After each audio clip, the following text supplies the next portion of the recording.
Tim Horovitz is a diligent medical student who is occasionally doing extra night shifts in the intensive care unit of the university hospital. Unfortunately, a few days ago, Tim caught a severe cold and started to feel pretty bad. He is much weaker than usual, feels breathless after walking short distances, and also feels a little feverish. Tim is breathing rapidly and still does not get enough air. His strength fades away. He is about to faint and feebly calls out for help. Someone call 911.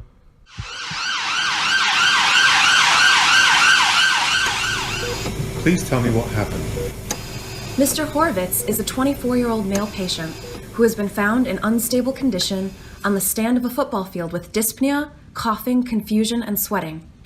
Mr. Horovitz reported fever, shivering, and purulent sputum for the past 2 days. His current body temperature is 40.5 degrees Celsius. Bilateral coarse crackling can be heard over the basal lung areas during auscultation.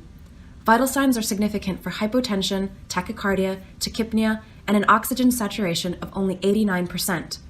Leukocytes and C-reactive protein are elevated. Chest X-ray shows bilateral infiltrates. We've started supplemental oxygen therapy. I suspect he suffers from pneumonia, maybe even acute respiratory distress syndrome. We've had a couple of severe pneumonia cases recently. Indeed, Mr. Horovitz is in a very severe situation. He's deteriorating as we speak. We need to provide respiratory support, and please prepare for immediate intubation. Please transfer him to the ICU and start calculated antibiotic therapy. Hey Anne, can you tell me the possible causes of ARDS? Do you actually know how ARDS was defined nearly 25 years ago? Anne remembers her professor speaking about ARDS causes.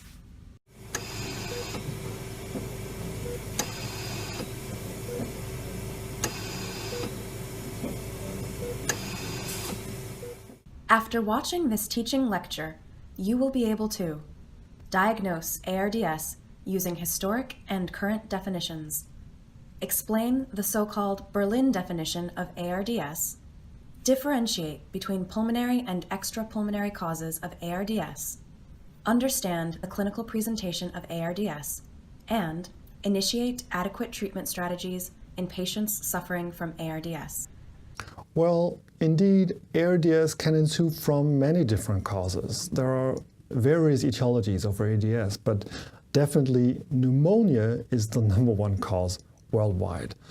Other causes that affect the lung directly include, for example, thoracic injuries like blunt chest trauma, and it has probably been known since World War I, if not longer. And we learned that also non-thoracic injuries in patients with multiple trauma can cause ARDS. So in these cases, ARDS may be related to massive blood transfusions, systemic inflammation, or sepsis, just to name a few. Even pancreatitis is a known cause of ARDS. So we call these extrapulmonary causes that are responsible for the development of diffuse lung infiltrates, respiratory distress, and respiratory failure. And sometimes this happens within only a few hours or days. Back in 1967, Dr. Ashbow and colleagues introduced the term ARDS, at that time for the adult respiratory distress syndrome. In the following 25 years, many attempts were made to better define this syndrome, but a broad consensus for a single definition has probably not been achieved until 1994, when the American European Consensus Conference, the AECC, published a globally accepted definition for the syndrome, which now they named the acute respiratory distress syndrome, because it can occur in both adults and children. But the definition also raised some concern. The AACC definition required an acute onset of respiratory distress, but the time frame for this acute onset remained elusive. The definition included a certain degree of hypoxemia, defined by the ratio of arterial oxygen tension and inspired fraction of oxygen, the PaO2-FiO2 ratio.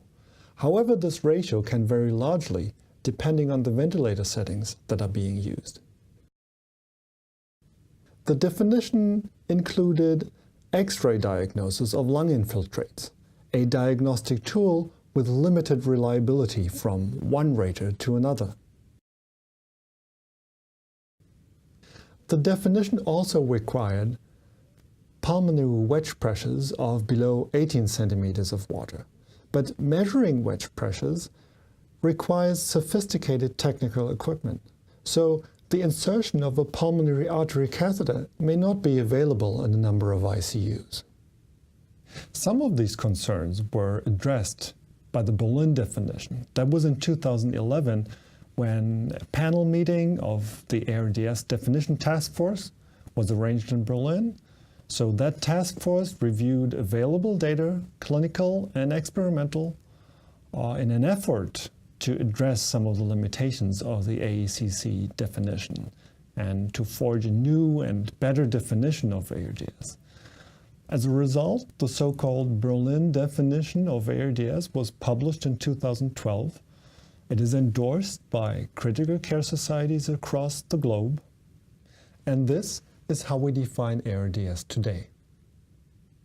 The panel agreed that ARDS is a type of acute, diffuse inflammatory lung injury leading to increased pulmonary vascular permeability, increased lung weight, and loss of aerated lung tissue. The clinical hallmarks are hypoxemia and bilateral radiographic opacities associated with increased venous admixture, increased physiological dead space, and decreased lung compliance. In order to memorize the details of the Berlin definition of ARDS, imagine an office room with an open window, a calendar on the wall, a lung-shaped tree, and a watering can on an office desk, as well as a piano.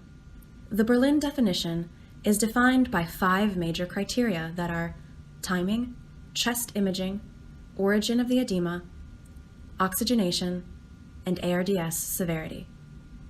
The calendar represents the timing criteria.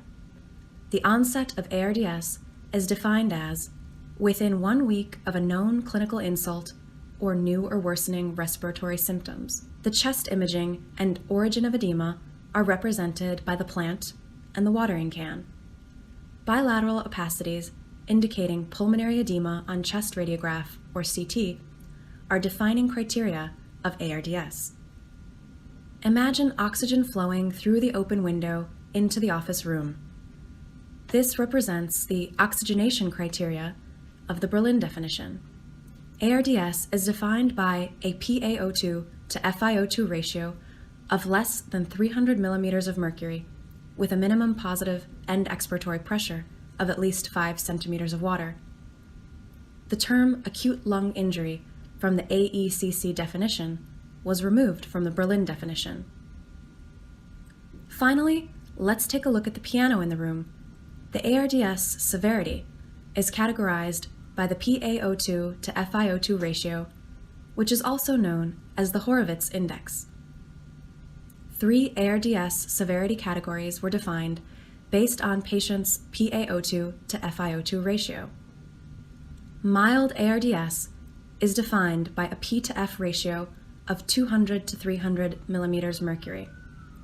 Moderate ARDS is defined by a P to F ratio of 100 to 200 millimeters of mercury. Severe ARDS is defined by a P to F ratio of less than 100 millimeters mercury.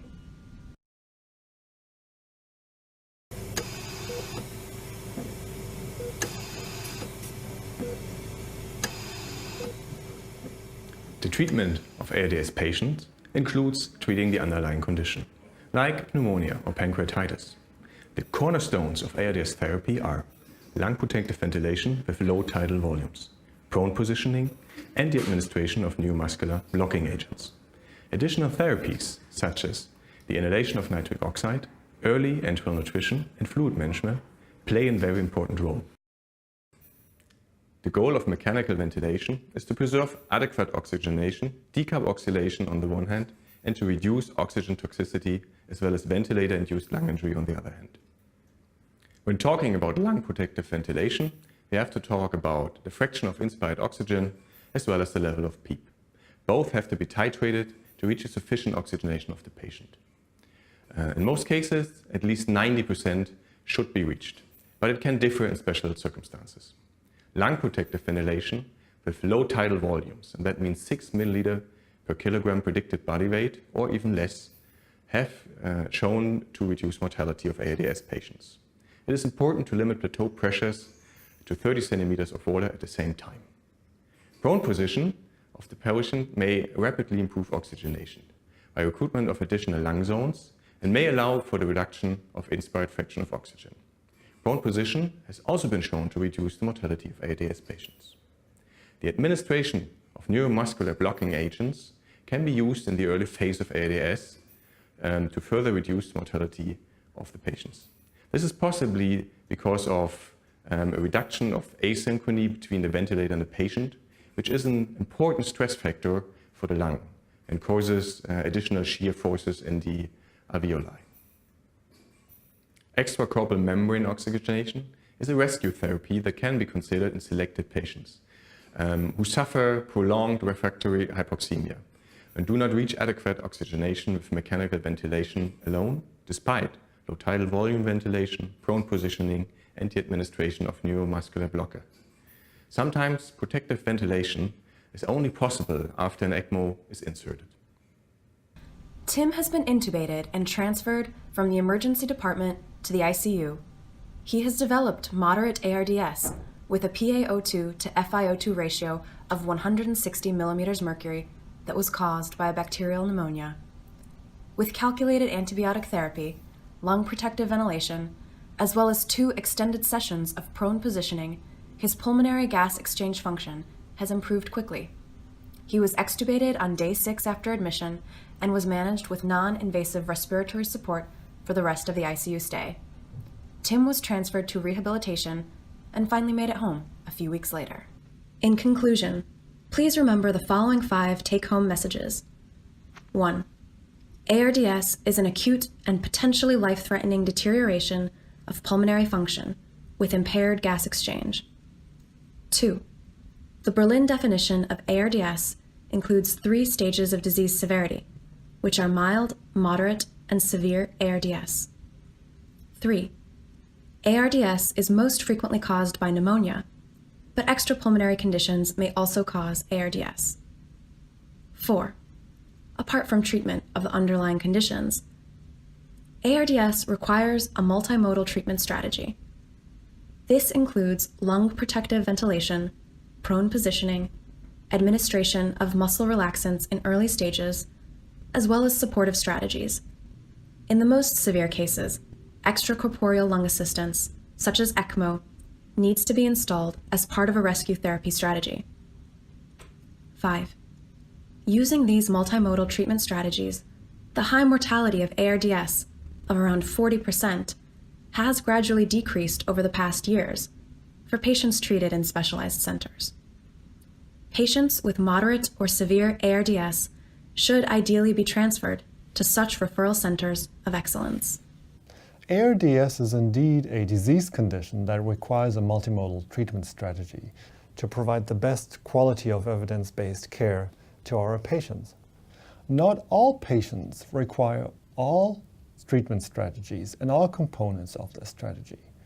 So judging which patient benefits from which strategy the most can be quite challenging. Most importantly, ARDS treatment is a team effort. So it needs a team of nurses, doctors, respiratory therapists, physiotherapists, and other healthcare workers who work in concert to make more people survive. Combining scientific evidence and clinical experience, your team can really make a difference.